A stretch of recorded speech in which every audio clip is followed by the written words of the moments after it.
Listen to this. Synthetic human embryos created in a groundbreaking advancement. The European Commission has made a formal antitrust complaint against Google. We'll talk about this. First things first, a synthetic human embryo created in a groundbreaking advancement. The embryo created in a lab.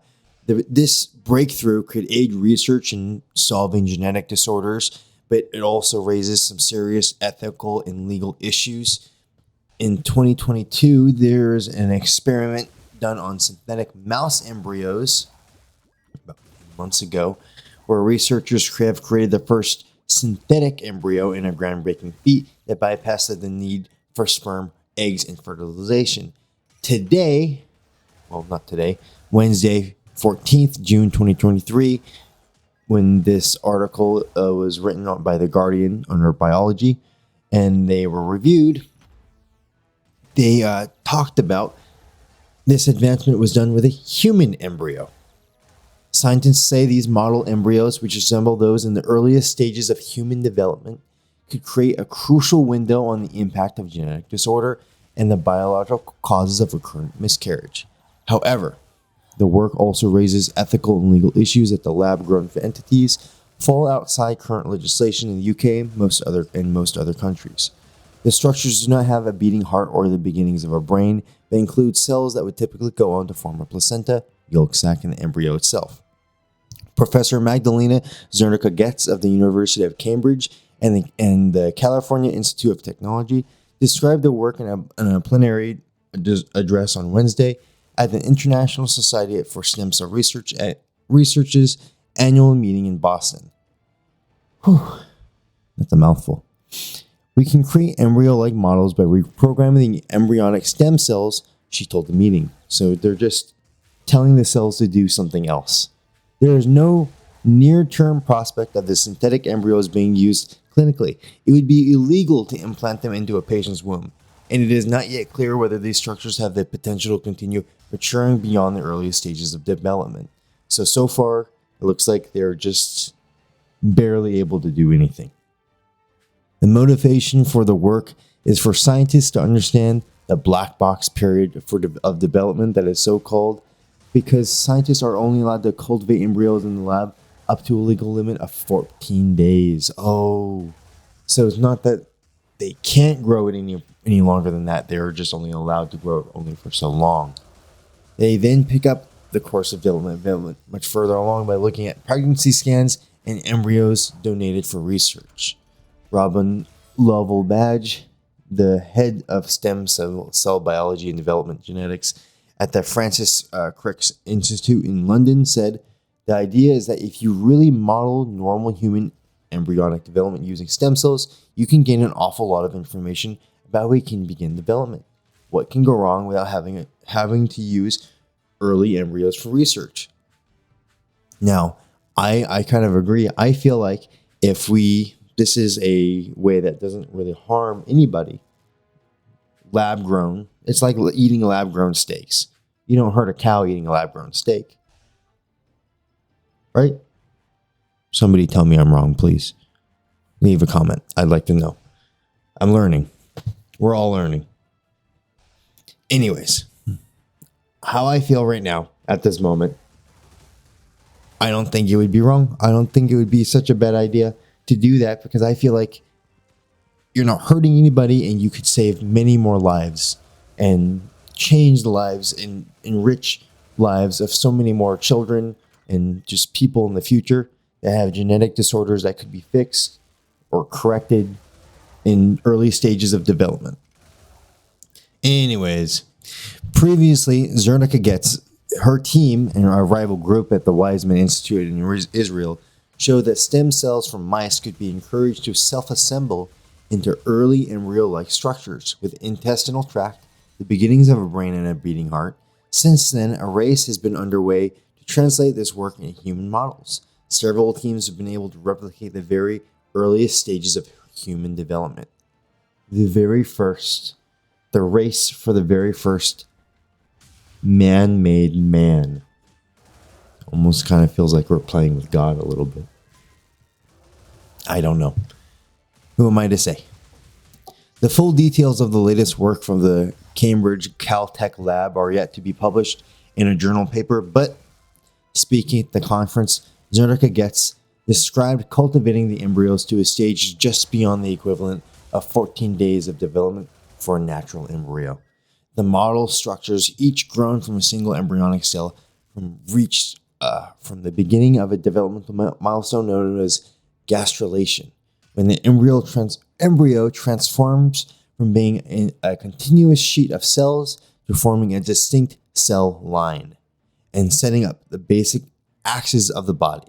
At this stage, the embryo does not yet have a beating heart, gut, or the beginnings of a brain, but the model showed that the presence of primordial cells, that are the precursors of egg and sperm, or humanoid model, is the first three-lineage human embryo model that specifies amnion and germ cells, precursor cells of egg and sperm. Zernica Getz told The Guardian before the talk, it's beautiful and created entirely from embryonic stem cells. So it's just made from the embryo. No eggs or sperm is involved, just the embryo. And then that's all it needs. Embryo from there. That's pretty cool. The development highlights how rapidly the science in this field has outpaced the law, and scientists in the UK and elsewhere are already moving to drop voluntary guidelines to govern work on synthetic embryos. If the whole intention is that these models are very much like normal embryos, in a way they should be treated the same. So it seems like the government hasn't quite, the bureaucrats are going to take a long time to do their thing, but it seems like the government hasn't really caught up to them. But the scientists, Zernica, their team in London, and it sounds like their rivals and the other people, it sounds like they're setting their own boundaries. So they're putting limits on themselves. So I like to hear that. They're not going crazy. There's also significant unanswered questions on whether these structures in theory have the potential to grow into a living creature. The synthetic embryos grown from mouse cells were reported to appear almost identical to natural embryos. When they were implanted into the wombs of a female mice, they did not develop into live animals. In April, researchers in China created synthetic embryos from monkey cells and implanted them into the womb of adult monkeys, a few of which showed initial signs of pregnancy, but none of which continued to develop beyond a few days. Scientists say it is not clear whether the barrier is to more advanced development, is merely technical, has a more fundamental biological cause. That's very difficult to answer. It's going to be hard to tell whether there's an intrinsic problem with them or whether it's just technical. Level Badge said, this unknown potential made the need for stronger legislation pressing, he said. On to the next article. We are going to be talking about the EU suggests breaking up Google's ad business in the preliminary antitrust ruling. In a statement of objections, the European Commission has taken aim at Google's core advertising business. A hearing will now follow to decide the course of action. The European Commission has made a formal antitrust complaint against Google. Okay. Google has abused its dominant position in the digital advertising market. It says that forcing Google to sell off parts of its business may be the only remedy if the company is found guilty of the charges. I don't know how I feel about that. I don't know if that sounds right to me. Why would Google be forced to sell part of their company? Too big? Maybe. I don't know.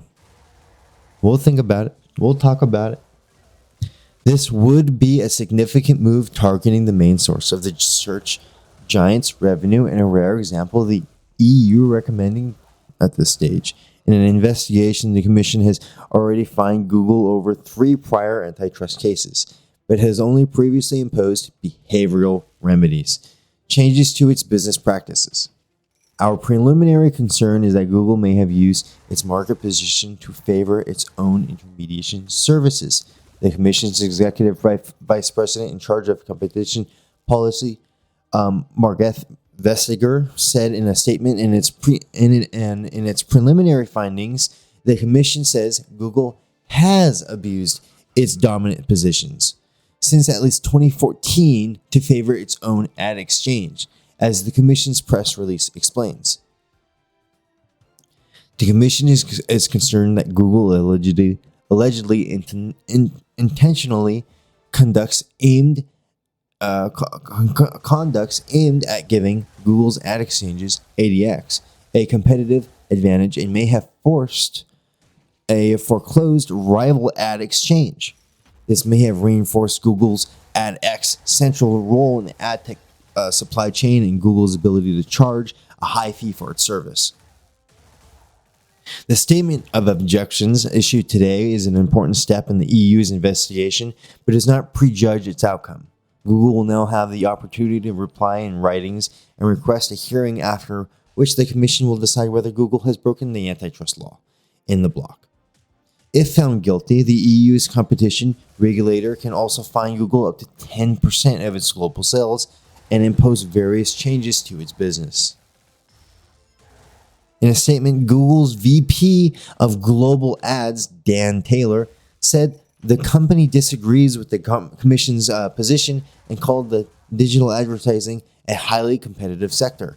It is kind of cutthroat, or advertising technology tools help websites and apps fund their content and enable businesses of all sizes to effectively reach new customers, said Taylor in a statement. The Commission's investigation focuses on a narrow aspect of our advertising businesses, and it is not new. We disagree with the EC's view and will respond accordingly. We take issue with Google favoring its own online display advertising technology services to the detriment of competing providers of advertising technology services and advertisers of online publishers. Our preliminary view is that Google may have breached EU antitrust rules. When asked why the EU was recommending that the divestiture a last resort in search antitrust cases, Vestager said that it was a reflection of the Google's ubiquitous presence in the ad business. Google is in every part of this very value chain. As we see it, they hold a dominant position in both the sell side and the buy side in order to favor their own ad exchange. Vestager told the reporters in a Q&A, "We don't see that this inherent and built-in conflict of interest can be solved in other ways. When you look at the web as such, you see Google having a presence that is unrivaled by anyone else." It's true. The order, if it comes, could deal a significant blow to the core source of Google's revenue, ad revenue. Although the Alphabet-owned company provides everything from email to thermostats, it is advertising that still generates the majority of its income. Bloomberg, which earlier reported on today's complaint, noted that Google's advertising business brought in around $225 billion. That's a lot of money for the company in 2022, or around 80% of its annual revenue. The European Union's probe into Google's advertising technology dates back to 2021, when it said it was investigating whether Google unfairly favors its own services over competitors. If Google is found to be in violation of this case, it would be the fourth major decision taken by the EU against Google following a trio of fines between 2017 and 2019, totaling over $8 billion, around $8.6 billion. The EU has previously found Google guilty of systematically favoring its own shopping comparison services, abusing its Android marketing dominance by bundling its search engine and Chrome apps, and preventing AdSense customers from accepting advertising from rival search engines. Google is challenging these earlier fines in the courts. Google's advertising business is being investigated outside of the EU, as well as the UK's Competition and Markets Authority, CMA, has been investigating the company over fears its practices are unfairly freezing out competitors. Meanwhile, in the US, Justice Department and 8 states sued the company earlier this year and issued similar calls for its ad technology businesses to be broken up. So that concludes this video. Thank you for watching. Stick around for more interesting news. You can find us on our website, shadedraws.com, and our socials are down in the description below, where we advertise for our comics and other projects. Goodbye.